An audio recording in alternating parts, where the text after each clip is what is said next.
Hello. Welcome to Keeping It Real with Susan and Chalese. Oh, shit, I messed that up. Let's try it again. Welcome to Keeping It Real with Susan and Chalese. We thought we'd buck the system, right? Because it is like, if you want to go with rules and dogma, it should be Chalese and Susan. I know, because the C comes before the S. Yeah. And then absolutely. Chalese and Susan. Yeah. Chalese and Susan. So we bucked it, so we're going to get used to it. We're going to go backwards. We're going to go backwards. So we are drinking wine today. Yay! Cheers. Cheers. And cheers to all of you. Cheers to all of you. Absolutely. I say absolutely a lot. I need to stop saying that. I need to use different words than absolutely. I realize that I've said that a multiple amount of times. Absolutely. Absolutely. I thought it was really cool that we bring the wine, and I wanted to kind of speak to it before we start talking about your foundation and whatnot, is because this is one of the ways, and I'm not saying you have to do it this way, right? But we would come together as friends and have a bottle of wine and talk and cry and get, at first when someone passes, you have a lot of feelings that I don't dare say that.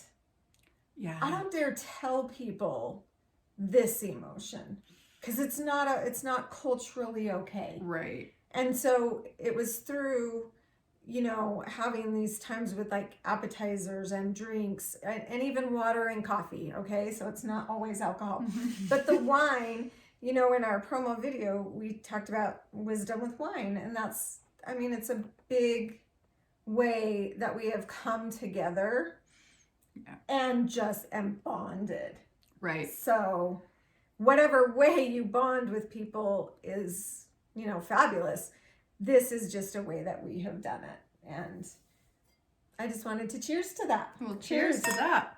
And also, it is Heart Month, and a glass of red wine every now and then is good for your heart. See, like every night? Well, they say that you can have up to 2 glasses of wine a night, and it's supposed to help your heart. I've heard that. Like glasses of wine? I know. Or like... I actually had to Google what that means. Like, how many ounces are you talking? See, for our wine drinkers, you're also getting educated on this show too. Yeah. So, how many ounces is in a? I think it's 6 or 8 ounces per glass. I was thinking 5 or 6. It could be Probably 5 or 5. 6. This is definitely 5. Yes, we're getting our share. We're just helping our hearts. But see, that's why if they say to me, you can have 2 glasses of wine, I'm picking that glass and I'm filling it to the top. Right. And I'm like, well, that's one. Right? I need one more. Well, plus it's so funny when you go to, like here, when you get a glass of wine, it's 4 ounces. So you can only get 4 ounces. Right. So it's like this much. When you go to California and you order a glass of wine, it's this much. Like it's the California pour. So that's just what we're doing. And since I was born in California, we have to respect those rules. We do. We really do. Yes. Okay. All right. Tell us about when we stopped last week. We were at a point where I had talked about me and what I have grown and become directly from my trauma. I feel like it's directly related to losing Rick, my husband. So please tell us where your path has taken you. All right. And right before, I just want you to know that if you want to know the beginning of our story, it is on the podcast that we did last week. So you can catch up on that if you haven't seen it yet. And so, I'm just going to say, if you find this stuff boring, because I maybe would. Honestly, just get to the good stuff. Who cares? The good stuff's coming, but we just want to give you a background, like a setup, so you can understand a little bit about us and where this is coming from and why we're doing it. Yeah. This has been years in coming. Right. We've been talking about doing this show for a long time, and we connected. At least 5 years, wouldn't you say? 5 years? It's coming up on 5 years. This summer will be 5 years. Crazy, right? Yeah. It's actually February 2nd was my 5 year from when I got divorced from my kid's dad. Wow. 5 years, which is insane thinking about what I've been through. And this is leading up to my story. After I got divorced, I felt like it was time for me to spread my wings. And what is it that I really want to do? Like, I kept asking myself, what is it that I really want to do? And who is it that I really want to become on my own? Because at this point now, I'm a single mom again, just like where my story with Caleb started. Right. Single mom again. And I knew I needed to do something to honor Caleb that was more than what I was doing. Like, I talked about it and I always honored him. I wrote my bug books and things like that. But I really wanted to honor him in a way that could help more people. Right. So when I first started thinking about it, I knew I needed to do a nonprofit. And it at first was helping people through, I thought it was going to be through helping like moms through grief, because that's what I know. That's my story. Right. And as it developed, though, it transformed into loss and trauma. Mm-hmm. And then it transformed even again to helping kids with congenital heart disease, which we just celebrated this last week. So it was Congenital Heart Disease Week. Last week? So last week. Okay, yeah. So the 7th of February to the 14th. So yes, you did tell me that. Yes. And so all of our kids' stories are on our website and everything like that. It's awesome. rainydaysfoundation.com. And say that again. www.rainydaysfoundation.com. There you go.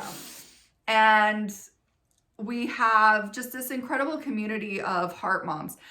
So one of the reasons why I love this so much, and I hope you don't mind me monopolizing a little bit of time, but I love this story because how it came about was I've been helping people, parents with kids that are going through trauma. That's why I was like, well, maybe it's trauma and tragedy that I need to focus on, because I'm always helping people with kids in the hospital and things like that. And then I ran into this family who had this little boy that got sick. He was the same age as my youngest son, DJ. He was the same age as him. And our families were very similar. And all of a sudden he got sick one day and went in and ended up needing a heart transplant. And I never realized that I never dealt with the fact that my son donated his heart valves to save another child's life. That's so interesting. I was like, that's got to be a show. Donors, because we'll talk about that later. Go ahead. Because and honestly, and I'm going to be very raw and open and honest about this. When he first passed away, I was like, yes, donate everything but his eyes. Oh, that's what I did. But the eyes. I couldn't. They said, can we take the eyes? And I said, absolutely not. I was the same way. And I couldn't do it. I just couldn't do it. That was the one thing that I was like, no. But he was able to, and most of his organs weren't, because he drowned and he was out for so long, like he couldn't, and I held him for a really long time afterwards too. So he didn't have much left to donate. Yeah. Mine's a little different. We'll talk about that. Oh, yes, we will. Different day. Or later on in this show. Or later today. Because it all flows. Gets raw and real, yeah. It gets raw and real with us. Get raw and real. So he was able to donate his heart valves. And I got a letter in the mail saying, congratulations. Thank you. This is how I remember it. Congratulations. Your son just donated his heart valves to save another child's life. And I looked at this, and I looked at this little pendant thing that they sent me. And I tossed the paper aside and I said, oh, good. Yep. Now, many of you might be thinking that I'm a really bad person for this. Well, wait till they hear my story.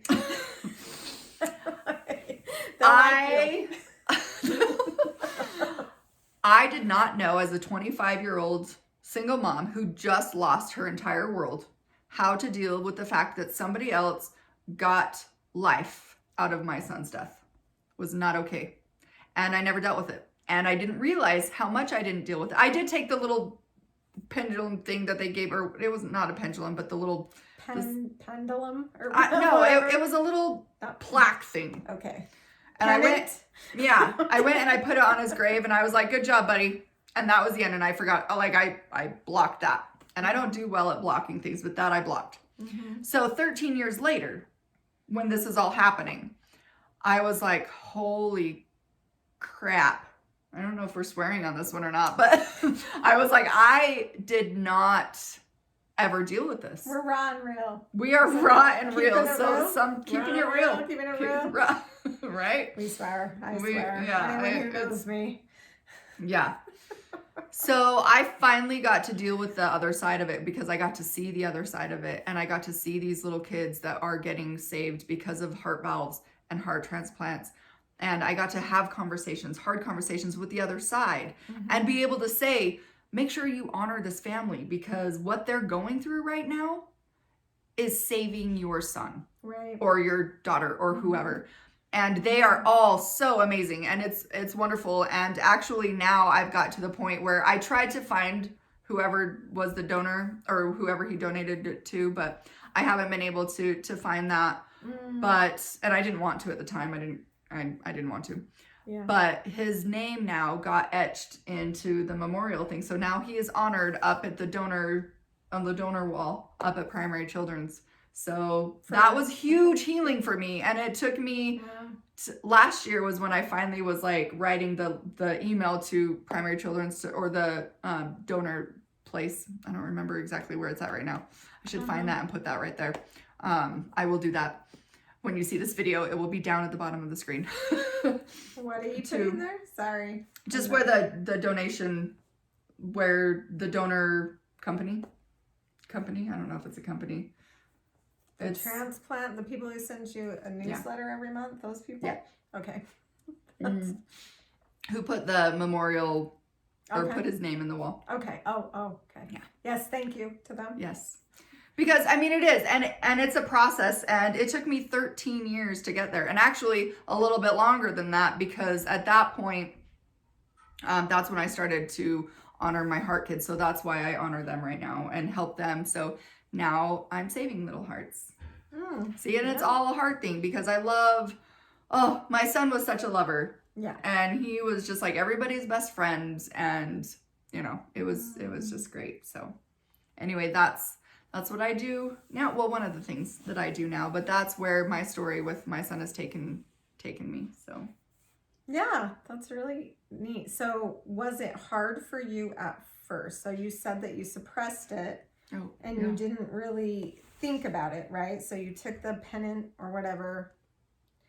So when the universe was drawing you to this, you know, and you were getting closer and closer, did you realize, like, when did you have that aha moment, that light bulb that was like, oh my gosh, this is full circle? You want to tell us about that? Well, yeah, I will. So I was actually talking to the dad of the little boy, and the Trey is his name. And I was talking to him, and all of a sudden it hit me. And I was like, huh, wow, I haven't dealt with this before. And that's when I said, just make sure that was the first time I was like, make sure that you honor. Because I was friends with him, so I could be like real and just be like, holy crap. Yeah. Because he was real and open with me too. And he expressed a I lot think of it's hard those. for both. Oh yeah, absolutely. Because he's like, he felt guilt as well. Because he's like, every time, and I know a lot of the other families and parents feel this too, every time you hear of someone, of a child, or, you know, being sick or getting in an accident or being hurt that have just been flown in, there's a piece of you that's hoping that's your heart. And he's like, I know this is deep. This is It is really deep. And so that's the piece of it that would make them feel guilty. that makes them feel guilty. Survivor's guilt as well. Yep. Survivor's The guilt. survivor's guilt and all of that. But you know, it's been really good, and 90% of the time both sides do know each other, and both sides are very loving, and well, at least what I've seen. I've never seen a story that's not that way, of when they know each other because they write to each other, and I've seen some really remarkable things come from it. And But like I said, like these are the stories that we're talking about that nobody wants to hear. And I'm not saying that these families feel this way. I'm not saying that they don't. What I'm saying is this is what we felt, and that what I felt, and my story of how I got to this part of it. Yeah. So when we come back, we're going to talk about Susan's side and how she felt about this whole thing too. I think it's important. It is. Yeah. That's why we have more than one of us here too. Exactly. We have different yet very similar experiences. Yeah. So we'll okay, see you we'll soon. see you guys in a minute.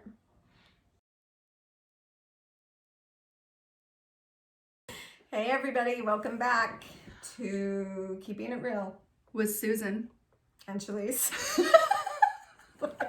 She's stopping. Oh, that's funny.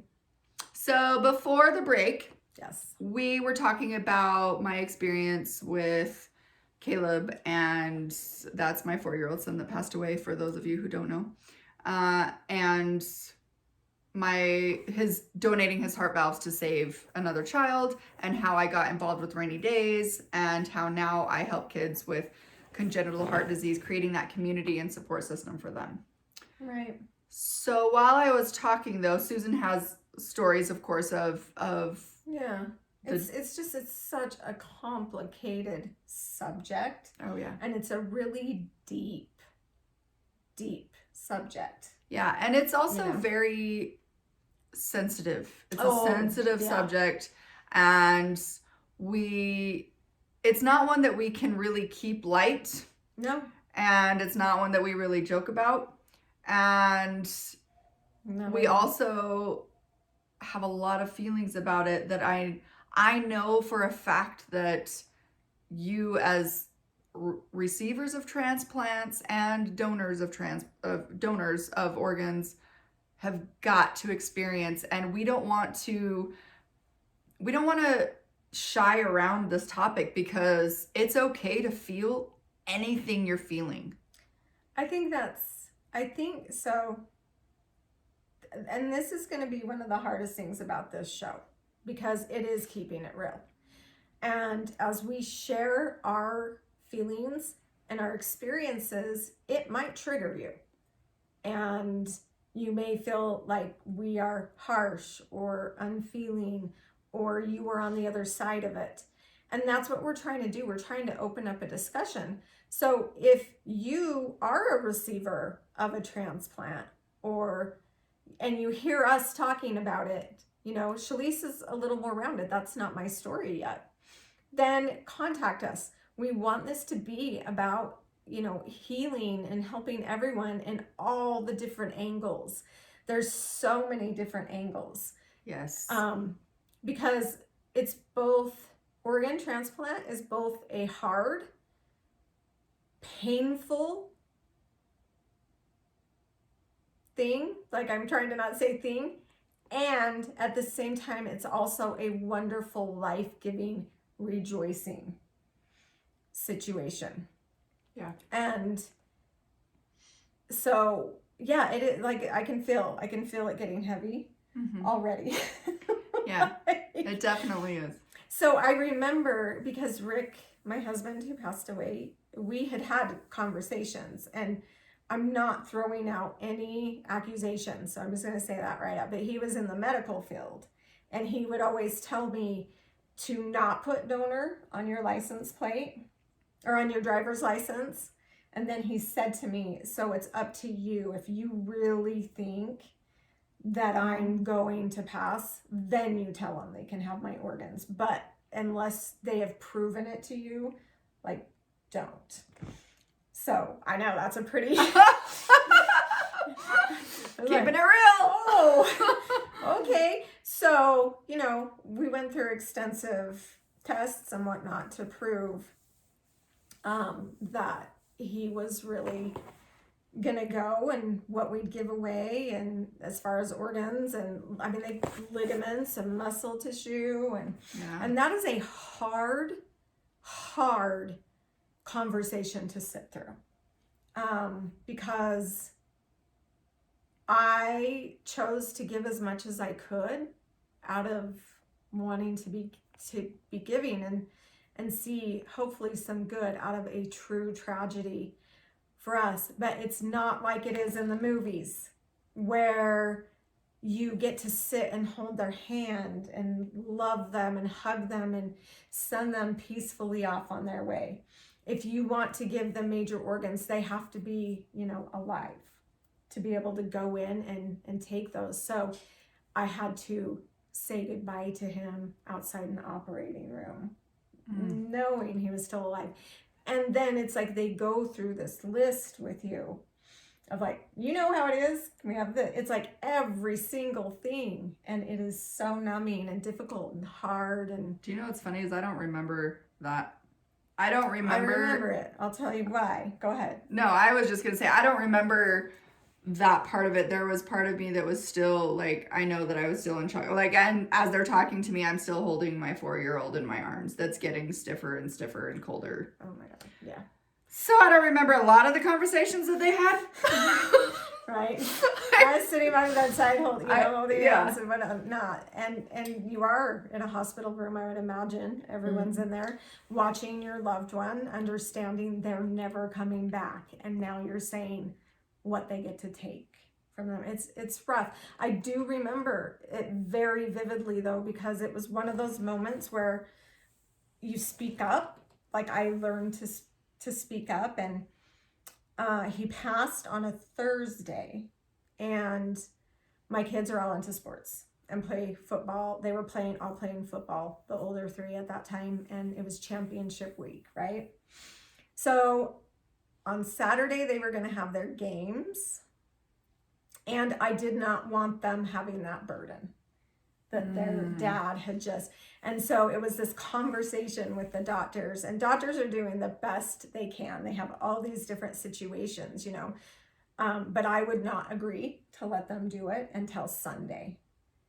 And it was quite a argument, I would say. It was an argument with them, and I said, no, absolutely not. You're not doing that. When they said, but what would Rick want? So this is super raw, super real. What would he want? So the whole week, and I'm not bagging on the medical field at all, because I love them, and that's what he did for a living, right? All week they're like, he can't feel anything, he's not in pain. All of a sudden it flipped. Well, he's in pain. Do you want him to stay in pain? It was and I was like, he'll handle it. That's basically what I said. If he's in pain, he will handle it for his children. My life is no longer about making decisions for him. We've made those decisions. It is now about doing what is best for my children. Oh, cheers to that. What a hard thing to say, but awesome. It was. And I said, so he will sit in pain or not in pain, whichever, until Sunday. Which though, just taking it to that parent level, I would do that for my kids. You would do that for obviously you did that for your kids, or Rick did that for your kids. But right. I think every single one of us as parents would totally do that if they knew that they could spare a little less grief on their children. Right. Hands down. Really, felt like Rick was good with that. But it is a painful thing for me still. I haven't gone full circle like you. It's getting less painful. But I remember getting, and I want to say to all recipients, I understand why you would want to say thank you. And I understand it's such a blessing in your life, and you're honoring the family. And then it's like, and on my side, it was kind of what you said. Well, he died. I'm so glad you got a miracle, but I didn't. Yeah. And so a lot of those, we have not ever replied to any of the recipients that sent us. We got quite a few, and even some big packages from families, and it was really nice. I don't think my kids really ever looked at any of them. I would leave them on the table because it was, heartbreaking for them. And at the same time, I have had cousins and people that I love on the other side of it. It's still not quite as like where I kind of am a little envious of you, where you've got to go in and really love people and see people on the other side, where I'm still like, I just don't want to go there. I'm happy. I can say I'm happy. I'm happy for them. That's great. And I'm just going to keep it.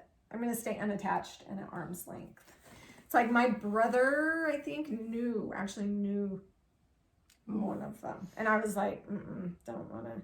So and they lived in their neighborhood. So where this family was rejoicing, like you talk about, like they're rejoicing and they're happy. My brother and sister-in-law and their kids were, in sorrow. It's such a dichotomy, because you do want it to mean something, but at the same time it's really hard. Yeah.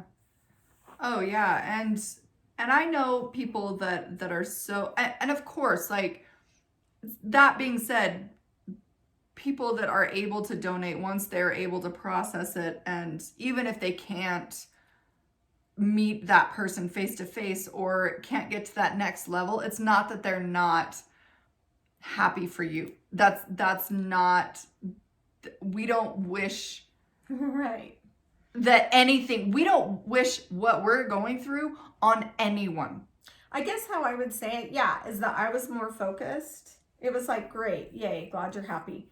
I'm more focused on me and trying to help my kids get through this. Yes. So I don't have the energy or the power to deal with this. But never was I like, oh, I'm wish, yeah, I was too ill, or but the thought was like, well, great for you.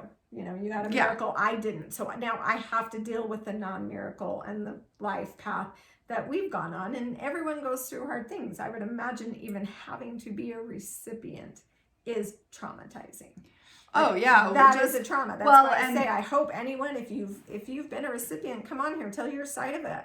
That would be so spectacular. Well, and that's what I love about working with the Heart Kids, and that's why I've been able to stick to it for so long too, is because I get to see not only when they're going through this and when they're waiting for that heart transplant, I get to celebrate when they get the heart transplant now, and I get to celebrate their life after. And I get to see what they go through, because honestly, at least with Heart Kids, and I know with a lot of others too, that heart is only good for a certain amount of time. Wow. Yeah. And they are taking numerous amounts of meds. Their life is not just like, oh good, I got a heart transplant, like I'm good. Yeah. Like, it's not like that. They're at any sickness, like the life of COVID that we're living, that's their life.